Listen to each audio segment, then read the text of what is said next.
घरी लग्न झाल्यावर जानबाईला परया घरी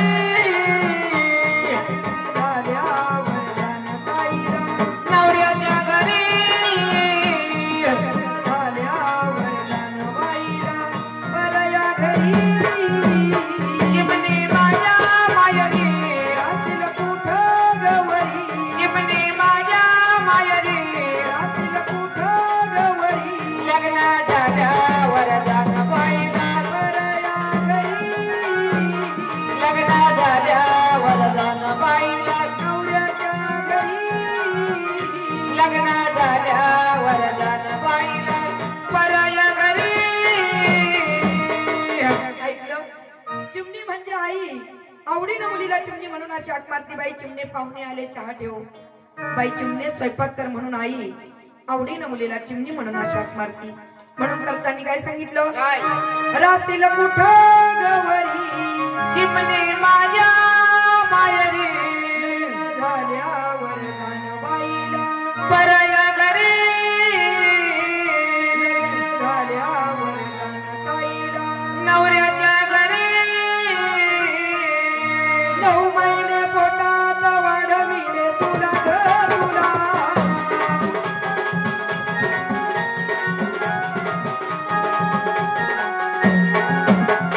शेवटी ग चिमणे सोडून जातील बदला. शेवटी ग चिमणे सोडून जातील मगेला. 9 महिने पोटात वाढविले तुला ग तुला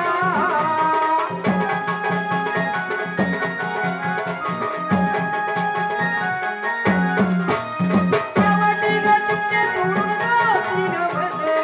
शेवटी ग चिमणे सोडून जातील मगेला. शेवटी ग चिमणे सोडून जातील मगेला. जात पाखरा परी माराली बारारी जात हरणा परी माराली बारारी लग्न झाल्यावर जानबाईला परया घरी लग्न झाल्यावर जानबाईला नवऱ्याच्या घरी लग्न झाल्यावर जानबाईला परया घरी चिमणी माझ्या मायरी रातील कुठं गवरी चिमणी माझ्या मायरी रातील कुठं गवरी लग्न झाल्यावर जानबाईला परया घरी लग्न झाल्यावर जानबाईला नवऱ्याच्या घरी लग्न झाल्यावर जानबाईला परया घरी 9 महिने पोटात वाढविले तुला ग तुला शेवटी ग चिमणे सोडून जातील बदला. शेवटी ग चिमणे सोडून जातील मजला शेवटी ग चिमणे सोडून जातील मजला जात पाखरा परी कशी माराली बरारी जात हरणा परी कशी माराली बरारी लग्न झाल्यावर जानबाईला परया घरी लग्न झाल्यावर जानताईला नवऱ्याच्या घरी लागली हळद निघाली वरात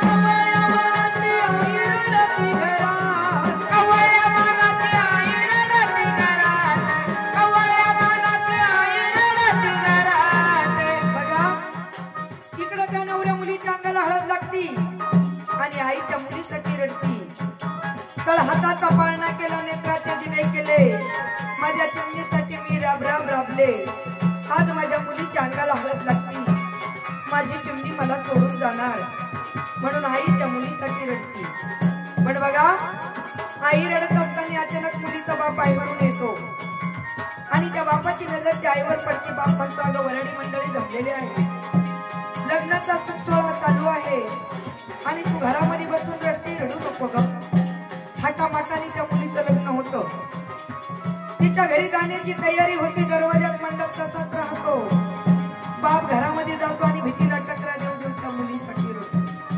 बघा आई रडती आई रडून मोकळी होती पण बापाला रडता येत नाही जेवढा आईचा प्रेम त्या मुलीत असतो ना तेवढा बापाचा असतो पण आईचं प्रेम सगळ्यांना दिसून येतं बापाचं प्रेम दिसून येतं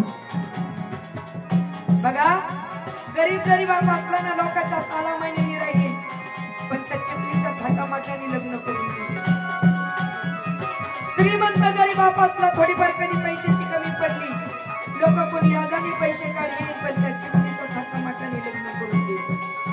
मुलीचं जर चांगलं झालं तर आई वडिलाला फार आनंद वाटतो आणि मुलीचं कधी वाईट झालं ना मरेपर्यंत आई वडील त्याची मुलीसाठी दुःखी असतात. काही ठिकाणी हुंड्यापायी मुलींना जाळून मारतात, काही ठिकाणी हुंड्यापायी मुलींना वीज पाजून मारतात, काही ठिकाणी मुलीला लवकर संतती झाली की त्या मुलीला सासरवास करतात आणि मुलीचं कधी वाईट झालं ना दुःखाचा डोंगर आई वडिलावरती कोसळतो. आई वडील गरीब असो किंवा श्रीमंत असो. बघा थाटामाटाने मुलीचं लग्न होतं, दरवाजात मंडप तसंच राहतो, बाप घरामध्ये जातो आणि भीतीला टकरा देऊ देऊन त्या मुलीसाठी रडतो. आई रडते सगळ्यांना दिसतं पण बाप रडताना लवकर कोणाला दिसत नाही. बाप पायामध्ये चप्पल सोयीची वापरणार नाही पण मुला मुलीला कुठल्या गोष्टीची कमी पडू देत नाही. अंगामध्ये सोयीचा शर्ट घालणार नाही पण मुलीला कुठल्या गोष्टीची कमी पडू देत नाही.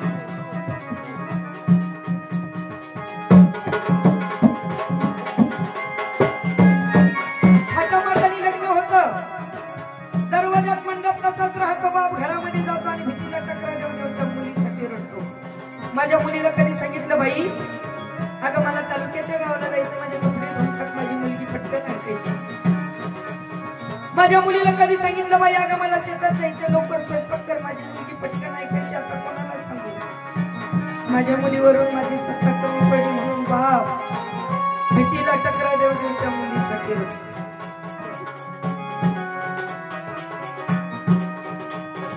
लागली हळद निघाली बरात,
धावत पडत का भावाच्या गळ्याला मिठी मारती, दादा मी चालले, आई वडिलांकडे दुर्लक्ष करू नको.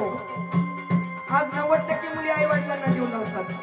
मुलगी म्हणजे दोन्ही घर सांभाळते, सासू सासऱ्यांकडेही लक्ष देते, आई वडिलांकडेही लक्ष देते, संपूर्ण गणावासाकडे त्या मुलीचं लक्ष. स्त्री जात म्हणजे एक आदिशक्तीचा अवतार आहे आणि त्याची मुख्य भावाच्या गळ्याला मिठी मारती, दादा मी चालले, आई वडिलांकडे दुर्लक्ष करू नको. बघा घरामध्ये दोघच बहीण भाऊ असतात. मुलगी तिच्या घरी जाते आणि आई वडिलांना वाटतं आपण मुलाचं लग्न करू, घरामध्ये सुनबाई येईल, आपण आपल्या सोनाला मुली परमाने बोलावू म्हणून आई वडील मुलाचं थाटामाटाने लग्न करतात आणि लग्न झाल्याबरोबर 6 महिन्यात मुलगा आई वडिलातून वेगळा निघतो. बरेचसे काही मुलं आहे अशी ते आशेच नाही असण्याचे बिहारी गेले. वडिलाच्या खांद्यावर जातात आता वडील नाही जात त्यांच्या खांद्यावर. बरेच काही मुलं अशी आहेत. लग्न झाल्याबरोबर 5 महिन्यात आई वडिलातून वेगळा निघाला. माझ्या बांधवांना तुम्हाला हात जोडून माझी विनंती आहे, जोपर्यंत आपले आई वडील जिवंत आहे ना तोपर्यंत आई वडिलांची सेवा करा. तुम्हाला कुठल्या गोष्टीची कमी पडणार नाही. ज्यानं आई वडिलांची सेवा केली ना त्याला काशी तीर्थाला जायची गरज नाही. 4 धाम आई वडिलांच्या चरणात घडे. पण कोणाच्या लक्षात येतं कोणाच्या लक्षात येत नाही. तुझा आहे तुझ्यापाशी परंतु तू जागा चुकलासी. सर्व काही कळतं पण वळत नाही. बघा ज्यानं आई वडिलांची सेवा केली त्यालाही मुलं होती त्याची सेवा करतील. करम कर सुखत पाव करम की गत है न्यारी. करम ने एक न मानी तो अक्कल क्या करे विचारी. कर्माच्या संचित भोगावे निश्चित. कर्माच्या संचित भोगावे निश्चित. केले कर्म विसरू नका पुढे जामीन आहे तुका. चांगले कर्म करा फळही चांगलेच मिळणार आणि वाईट कर्म करा फळ बी तुम्हाला वाईटच मिळणार. आता बरं काहीच नाही खालीच भेड. ज्यानं आई वडिलांची सेवा केली त्याला 4 धामाला जायची गरज नाही. बघा घरामध्ये कधी 4 मुली असल्यानं आपल्याला वाटतं वंशाला दिवा पाहिजे.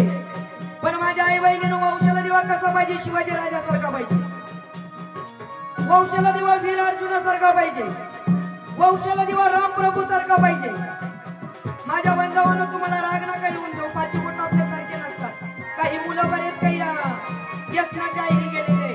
काही मुलं आई वडिलांना अनाथ आश्रम मध्ये पाठवतात आणि काही मुलं आई वडिलांची दुर्दशा करतात आणि काही मुलं आई वडिलांना मरेपर्यंत जीव लावतात. आपले 5 बोट काही सारखे नसतात.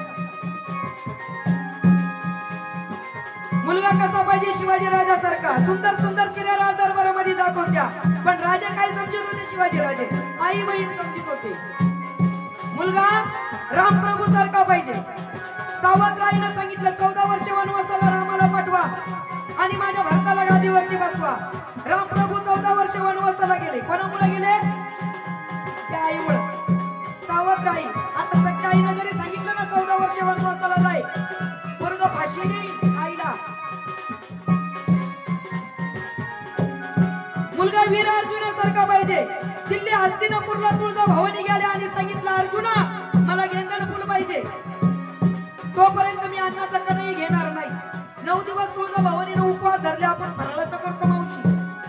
आपण 2-2 डझन केळं खातो. तुळजाभवानीने अन्नाचा कणही घेतला नव्हता.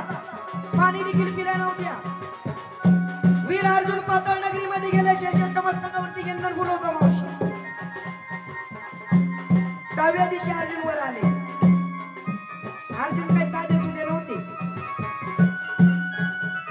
गेंदन फुल तुळजाभवानीच्या मुकुटाला लावलं तेव्हा तुळजाभवानी शिलंगणाला निघाल्या. मुलगा कसा पाहिजे? वीर अर्जुनासारखा पाहिजे. मुलं 4 नको मुलगा एकच पाहिजे पण मुलगा कसा पाहिजे? लग्न झाल्याबरोबर मुलगा आई वडिलातून वेगळा निघाला. आई वडिलाची दुर्दशा झाली. आई वडील स्वर्गावाशी गेले आणि भाऊबीजेच्या सणाला बहीण भावाकडे आली. महिला मंडळ लक्षपूर्वक ऐका. जोपर्यंत आपले आई वडील जिवंत आहे ना तोपर्यंतच आपलं माहेर. आपले आई वडील कधी आपल्याला सोडून गेले ना आपलं माहेर संपलं म्हणून समजायचं. भाऊ किती पैशावाला असला आपल्या काय उपयोगाचा नाही. पण बहिणीची माया भारी एडी असते. बहिणीला वाटतं माझ्या भावाने माझ्याकडे दुर्लक्ष केलं तरी चालेल पण देवा माझा भाऊ सुखी असला पाहिजे. बहीण देवा कशी प्रार्थना करते. आई वडील गेले. माझा भाऊ आहे ना माझ्याकडे दुर्लक्ष केलं तरी चालेल पण माझा भाऊ सुखी असला पाहिजे. मुलगी देवा कशी प्रार्थना. म्हणून महिला मंडळ जोपर्यंत आपले आई वडील जिवंत आहे हयात आहे ना तोपर्यंतच आपलं माहेर. आपले आई वडील आपल्याला सोडून गेले ना आपलं माहेर संपलं म्हणून समजायचं.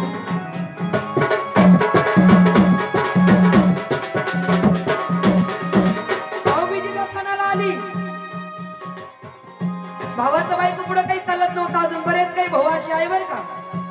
भावाचं बायको पुढे काही चालत नव्हतं. बायकोच्या आधीच गेलेला होता. भावानी 500 रुपयाची साडी त्या बहिणीला घेतलेली. 500 रुपयाची लई मोठी किंमत आहे का? आणि आपले आई वडील हयात असते जिवंत असते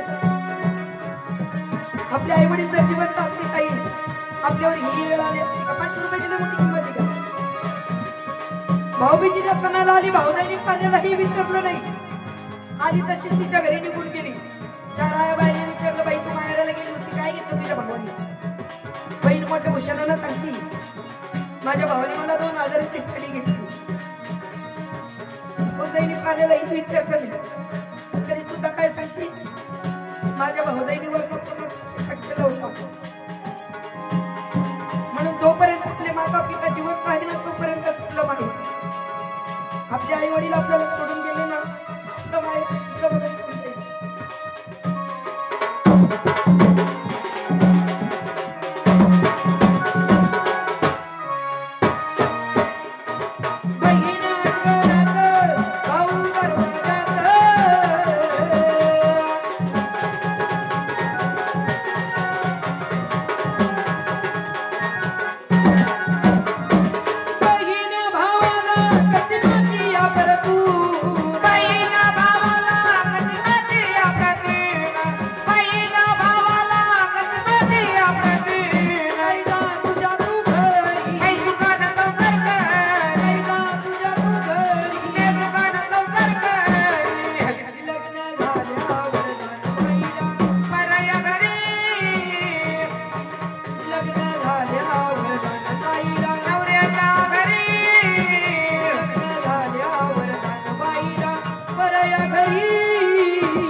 झाल्यावर जानबाईला पराया घरी, लग्न झाल्यावर जानताईला नवऱ्याच्या घरी, एकीच्या जातीचं काही खरं नाही.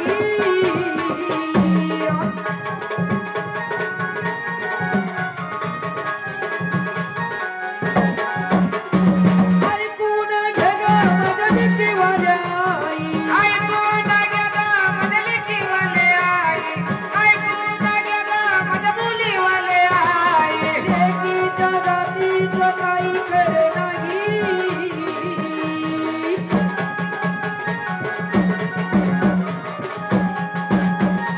काही खरं नाही. ऐकून घे ग माझ्या लेकीवाल्या आई, ऐकून घे ग माझ्या लेकीवाले आई, ऐकून घे ग माझ्या मुलीवाले आई. जात मकरा परी, माराली बरारी, जात हरण परी, माराली बरारी, लग्न झाल्यावर जानबाईला, पराया घरी, लग्न झाल्यावर जानताईला, नवऱ्याच्या घरी, लग्न झाल्यावर जानबाईला, परया घरी म्हणे माझ्या मायरी, असेल कुठं गवरी, म्हणे माझ्या मायरी, असेल कुठं गवरी, लग्न झाल्यावर जानबाईला, परया घरी लग्न झाल्यावर जानबाईला, नवऱ्याच्या घरी लग्न झाल्यावर जानबाईला, पराया घरी लेकीच्या जातीचं काही खरं नाही.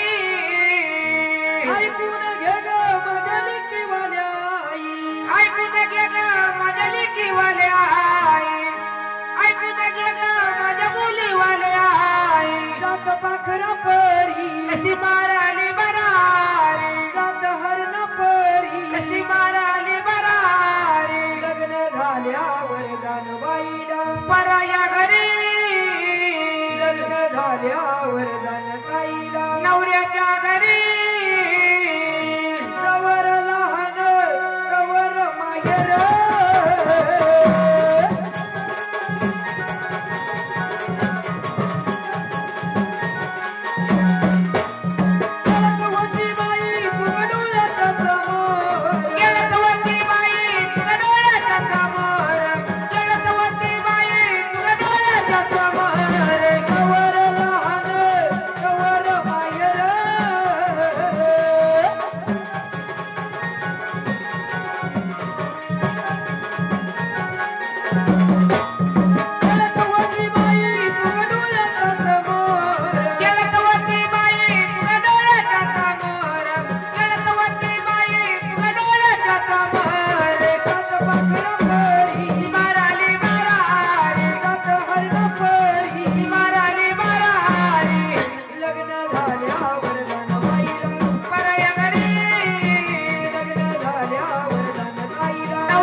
बाईला